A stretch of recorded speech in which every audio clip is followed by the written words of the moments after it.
Next our topic is water concentration in the soil. Water की क्या importance है। यहाँ वाटर से स्टार्ट करने से पहले मैं आपको चंद डेफिनेशंस बताना चाहूँगा। सबसे पहले इन्फिल्ट्रेशन। देखें, फॉर एग्ज़ाम्पल बारिश हो रही है या आप वाटर खुद से अप्लाई कर रहे हैं किसी फील्ड में, किसी गमले में, पौधा एक लगा हुआ एक सॉइल में और आप उसको पानी देना चाह रहे हैं। अब वो जो पानी आप अप्लाई कर रहे हैं वो बेसिकली एक एयर से या एंटर हो रहा है सॉइल के अंदर। सो वाटर मूवमेंट और water entrance into the soil we call it infiltration. पानी का सॉइल में दाखिल होना, इसको हम इनफिल्ट्रेशन का नाम देते हैं। So process of water soaking into the soil is called infiltration. Next, water soil में एंटर हो गया। अब आपको मालूम है अर्थ में ग्रेविटेशनल पुल हुआ करता है। उस ग्रेविटेशनल पुल की वजह से वाटर डाउनवर्ड मूव करेगा, हॉरिजॉन्टली मूव करेगा। That movement of the water within the soil profile or horizontal movement of the water into the soil profile is called percolation. So there is a very clear difference between infiltration, percolation.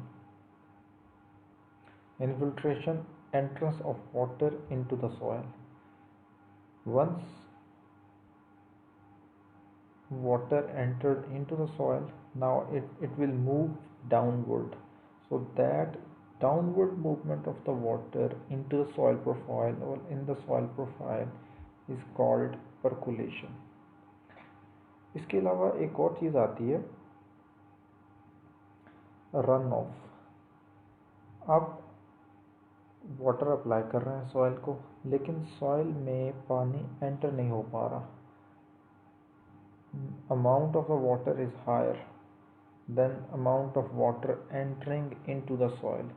जितना पानी soil में दाखिल होना चाहिए उतना नहीं हो रहा। देखिए, सॉइल्स में जैसे कि हमने आपसे पहले जिक्र किया कि सॉइल के अंदर मैक्रोपोर्स होते हैं, माइक्रोपोर्स होते हैं। पानी इन्हीं छोटे छोटे सुराखों से गुजरता हुआ सॉइल में एंटर होगा। आपने वाटर अप्लाई किया और वो सुराख फिल हो गए, तो एक्स्ट्रा पानी क्या होगा? एक्स्ट्रा पानी फ्लोट करता हुआ सॉइल के ऊपर से ही गुजर जाएगा। उस एक्स्ट्रा फ्लो को हम रन ऑफ कहते हैं। सो तीन चीज़ें यहाँ पर होगी, इनफिल्ट्रेशन, परकुलेशन और run of. Next is permeable. It is basically a quality of the soil which allows for both infiltration and percolation. इसलिए हम इसको परमिएबल कह देते हैं। सॉइल की एक क्वालिटी है परमेबिलिटी। अब एक सॉइल कितनी ज़्यादा परमिएबल है, कितना इन्फिल्ट्रेशन को अलाउ करती है, कितना वो परकुलेशन को अलाउ करती है, हम ये देखते हैं इसमें। मैं ये कहता हूँ कि सैंडी सॉइल, रेत ज़्यादा परमिएबल है। इससे क्या मुराद होगी मेरी? इससे मुराद ये है, सैंडी सॉइल पानी को ज़्यादा एंटर होने देती है और पानी की मूवमेंट ज़्यादा होती है। सो परमिशन ज़्यादा देती है कि ये वाटर एंटर हो सके, वाटर की इजी मूवमेंट हो सके। वो इजी मूवमेंट होगी, उसके दरमियान जो पोर स्पेसेस हैं, सुराख हैं, वो जितने ज़्यादा बड़े होंगे, जितने खुले होंगे, पार्टिकल्स जितने ज़्यादा फासले पर होंगे, वाटर की एंट्रेंस भी आसान होगी, वाटर की मूवमेंट भी आसान होगी, सॉइल उतनी ही ज़्यादा परमिएबल होगी। अब हम कीचड़ की बात करते हैं, चिकनी मिट्टी की बात करते हैं, या ऐसी मिट्टी की बात करते हैं जिसमें हम लोग चावल उगाते हैं। इस तरह के सॉइल में हम पानी को काफ़ी दिनों तक खड़ा रख सकते हैं। तो उसमें खड़ा कैसे रखते हैं पानी को, कि वो पानी सॉइल में एंटर नहीं हो पाता। इसलिए हम इसको कहेंगे कि उस सॉइल की परमिएबिलिटी कम है, that soil is less permeable. So permeability is ability of the soil to permit something or to permit the inflow of water and the movement of water.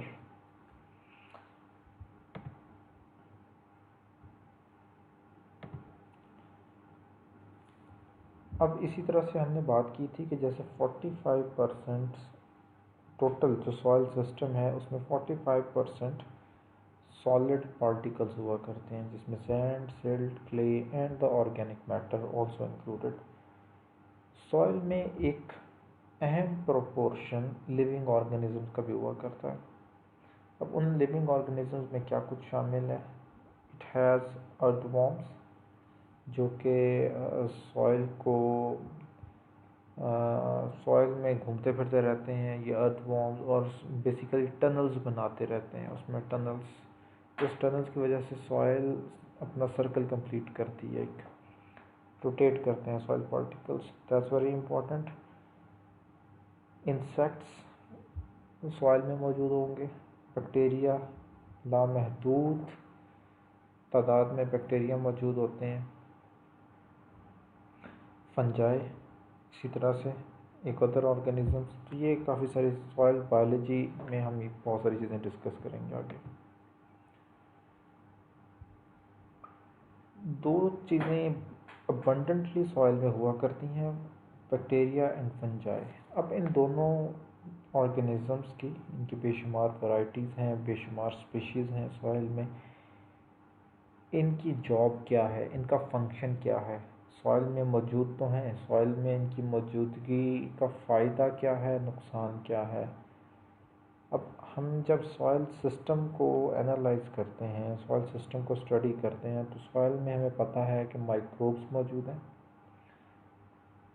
Plants, animals, humans, ये सब लोग यहाँ पर मौजूद हैं। एक bacteria soil में रहते हुए प्लांट के लिए बेनिफिशियल हो सकता है, ह्यूमंस के लिए डेंजरस हो सकता है, एनिमल्स के लिए बेनिफिशियल हो सकता है, तो सबका बिहेवियर डिफरेंट होगा। लेकिन यहाँ पर अभी हम देखेंगे कि जनरली बैक्टीरिया की क्या कंट्रीब्यूशंस हैं एक स्पेसिफिक सॉइल सिस्टम में। Bacteria and fungi, actually the both of them, they break down organic matter and release the nutrients. पौधों को ग्रो किया जाता है सॉइल में, 3 महीनों बाद आपने प्लांट्स को हार्वेस्ट कर लिया, गंदम आई, आजकल गंदम का सीज़न है, आपने गंदम को काट लिया, लेकिन गंदम के रूट्स वहीं पर मौजूद हैं, वो आपने नहीं निकाली। कुछ निकाल लेंगे, मेजॉरिटी वहीं पर रहती हैं। उन रूट्स का फ्यूचर क्या है, वो वहाँ पर ही रहेंगी, किस फॉर्म में रहेंगी। अब ये बैक्टीरिया उस रूट्स पे एक्ट करते हैं। हम एक बड़ा अच्छा मैकेनिज़्म समझते हैं कि रूट्स ज़मीन से न्यूट्रिएंट्स को लेता है, पानी को एब्जॉर्ब करता है, और ये ऊपर पत्तों तक दे देता है। पत्तों से फूड बनती है और वो फूड रूट्स तक पहुंच जाती है। आपने प्लांट को हार्वेस्ट किया, आपने बेसिकली ये एक कनेक्शन था लीव्स और रूट्स के दरमियान में, वो कनेक्शन ख़त्म कर दिया। अब इन तक फूड नहीं पहुंच रही, so these roots will die. लेकिन इनकी एक स्पेसिफिक कंपोजिशन है, इनमें लिपिड्स, प्रोटीन्स, कार्बोहाइड्रेट सब कुछ मौजूद हैं इन रूट्स में।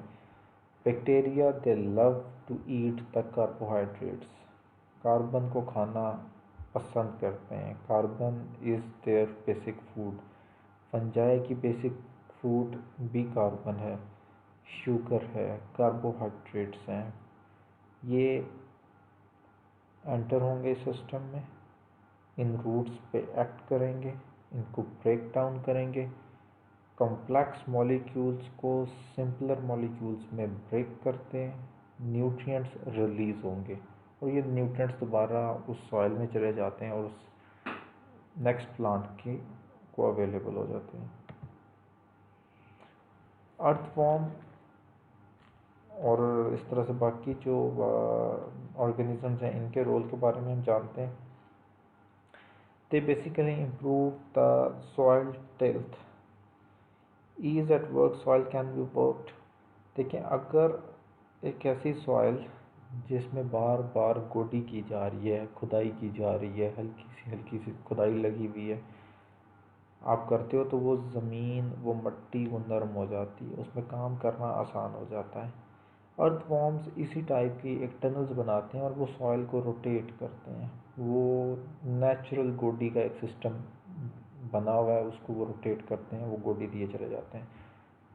इससे क्या होता है कि सॉइल में प्लांट्स रूट्स की मूवमेंट आसान हो जाती है, water inflow, water proliferation, water infiltration, water percolation, ये तमाम चीज़ें बेहतर हो जाती हैं, जिससे प्लांट की ग्रोथ बेहतर होती है।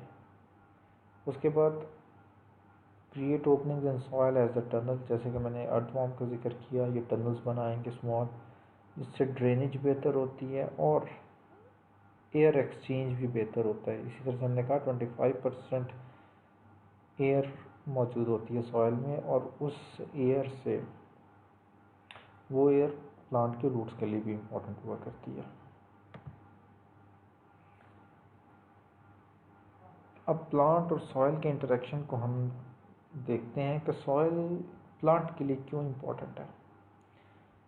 एज वी नो, जब प्लांट ग्रो करेगा, सीड जर्मिनेट हुआ, सबसे पहले उसकी रूट्स निकलेंगी, फिर शूट निकलेगी, रूट निकलते साथ ही सॉइल में एंटर होती है और वो सॉइल में अपनी जगह बनाती जाती है। अब उसका स्ट्रक्चर ऐसे बनता है जैसे वो पंचा गाड़ती है सॉइल में।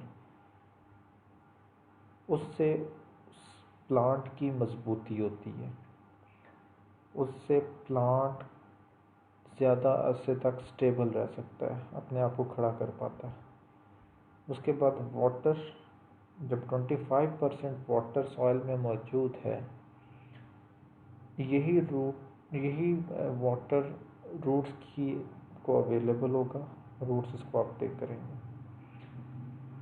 एयर मौजूद होगी, एयर को बेसिकली हम इसमें ऑक्सीजन कह देंगे, और वो तमाम living organisms, bacterial activities, fungal activities और प्लांट की रूट्स के लिए भी रिक्वायर्ड होगा।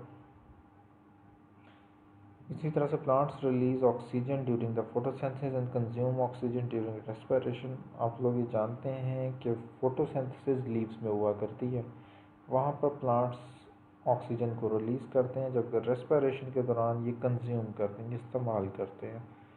तो अगर सॉइल की एरेशन अच्छी होगी, सॉइल एरेशन अच्छी होगी तो रूट्स की रेस्पिरेशन बेहतर होगी, ऑक्सीजन इसको वहाँ पर चाहिए होगी, प्लांट बहुत बेहतर तरीके से ग्रो कर पाएगा। अब बेहतर ग्रो करने के बाद उसकी प्रोडक्टिविटी, उसकी यील्ड, ये सब मराहल में बहुत अच्छा रहेगा वो। एक सबसे अहम चीज़ उसके बाद न्यूट्रिएंट्स। जनरली प्लांट्स को 16 न्यूट्रिएंट्स चाहिए होते हैं, जिसको हम इसेंशियल न्यूट्रिएंट्स कहते हैं। अब उन 16 न्यूट्रिएंट्स में से 13 न्यूट्रिएंट्स उसको सॉइल में अवेलेबल होते हैं। प्लांट की रूट्स पर प्राइमरी और सेकेंडरी रूट्स हुआ करती है, उस रूट्स के ऊपर छोटे छोटे हेयर्स होते हैं, रूट हेयर्स। वो रूट हेयर्स बेसिकली इन तमाम न्यूट्रिएंट्स को, वाटर को एब्जॉर्ब करते हैं। तो जब हम रूट हेयर्स की बात करते हैं तो हमारा मानना यह है कि root hairs are basically the exchange sites, जहाँ पर ये न्यूट्रिएंट्स को एक्सचेंज करते हैं। जबकि जो बड़ी रूट होती है, it is for the anchorage, plant को होल्ड करने के लिए, प्लांट को सपोर्ट करने के लिए इस्तेमाल हुआ करती है। यहाँ तक तो बात हो गई कि प्लांट और सॉइल का एक दूसरे को बेनिफिट क्या है, सॉइल कैसे प्लांट की ग्रोथ में सपोर्ट करती है, उसकी स्टेबिलिटी में सपोर्ट करती है। लेकिन एग्रीकल्चर में क्या है, एग्रीकल्चर में crop land, grazing land, forest, water structures, इन तमाम चीज़ों में इसकी इम्पोर्टेंस है। Agriculture also depends to grow the food, fibre and ornamental plants. अगर नॉन एग्रीकल्चरल यूज़ पर आएँ तो यही सॉइल रिक्रिएशन, प्लेग्राउंड्स बनाने में, sports fields, jogging paths, golf courses, parks, camp grounds, इन तमाम जगहों पर इस्तेमाल हो रही है। फाउंडेशन के लिए अगर देखें तो बिल्डिंग्स बनाने में, हाउसिंग सोसाइटीज़ बनाने में इस्तेमाल होती है। वेस्ट डिस्पोजेबल, आपके पास लैंडफिल एरियाज़ हैं, बड़े बड़े शहरों में लैंडफिल एरियाज़ हुआ करते हैं कि जहाँ भी बड़ी हाउसिंग सोसाइटी का कचरा है उसको वहाँ पर ले जाकर डंप कर दिया जाता है और वो ऑटोमेटिकली रिसाइकल होता है, डीकम्पोज होता है, यही बैक्टीरिया और बाकी ऑर्गेनिजम्स उसको डीकम्पोज करते हैं। फिर सॉइल के कुछ particles as a building material भी यूटिलाइज होते हैं। तो ये बेसिकली एक इंट्रोडक्शन था, कुछ बेसिक पॉइंट्स थे जो कि हमें सॉइल के हवाले से मालूम होने चाहिए being a student. So we will discuss more later on. Thank you very much.